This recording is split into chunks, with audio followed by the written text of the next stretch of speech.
Sebelum lanjut ke videonya, mohon dibantu like dan subscribe dulu.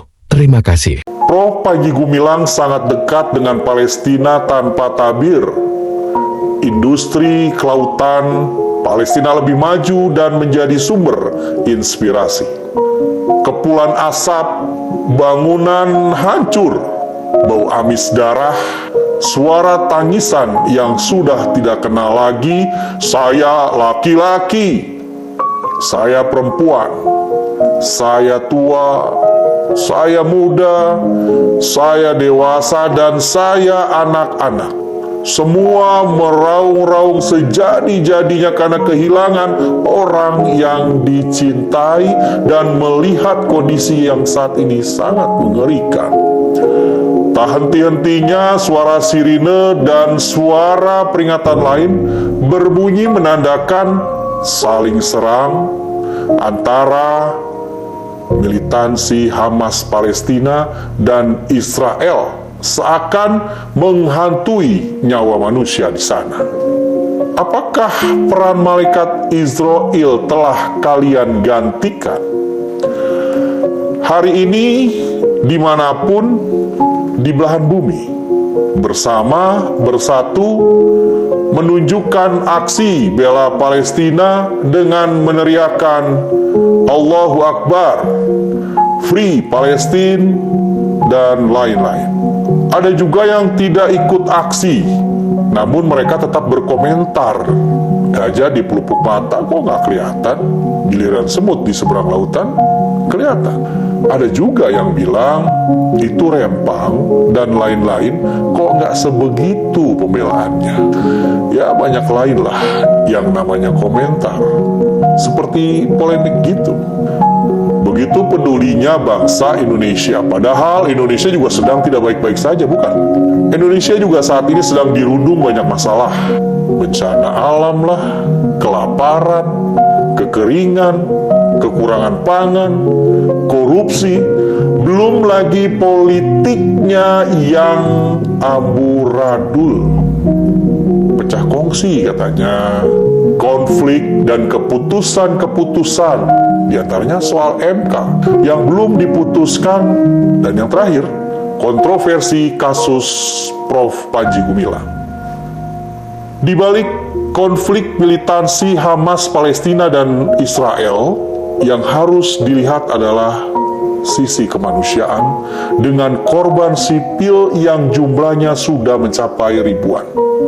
Entah bagaimana ini dapat diselesaikan, karena sepertinya kedua belah pihak saling mengklaim hak masing-masing, padahal sudah banyak usaha mendamaikan mereka yang dilakukan oleh negara-negara di dunia ini. Saya izin untuk tidak masuk terlalu jauh soal konflik yang terjadi, karena ternyata ada cerita menarik yang saya dapatkan dari sebuah konten video Al Zaitun Movie. Sekira tahun 2000, pimpinan Pondok Pesantren Al Zaitun Prof. Panji Gumilang berbicara tentang Palestina. Ia mengatakan bahwa saya sangat dekat dengan duta besar Palestina tanpa tabir, dan mengetahui Palestina dengan proses hubungan diplomatik, mengenal dan menjajaki. Persahabatan yang kuat antara Al Zaitun dengan Palestina yang diwakili oleh Prof. Panji Gumilang dan Ribhi Awad, yang saat itu berasal dari Partai Fatah. Dengan saling menukar cindera mata dan bantuan dari masing-masing dua sahabat itu, Prof. Panji Gumilang pun saat itu sempat menitikkan air mata ketika Palestina sebagai negara yang sedang berjuang masih mampu memberikan bantuan untuk pembangunan Al Zaitun. Dan itu adalah bantuan negara formal pertama dalam sejarah Al Zaitun.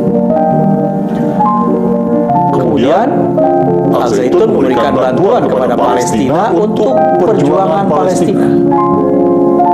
Ya, Ya, mungkin bantuannya tidak seberapa.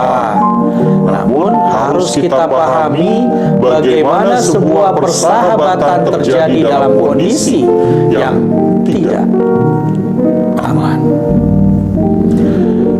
Pembangunan industri kapal ikan Al Zaitun itu salah satunya terinspirasi oleh Palestina, di mana Palestina sangat maju dalam industri perkapalan ikannya.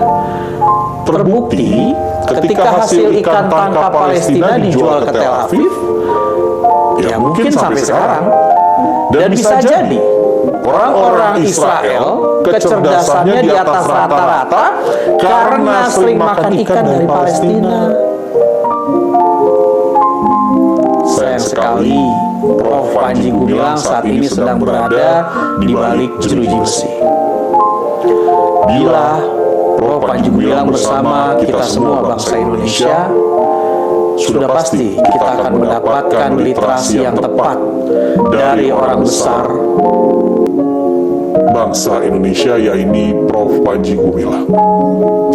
Kita doakan Prof. Panji Gumilang ujiannya segera selesai dan dinyatakan tidak bersalah.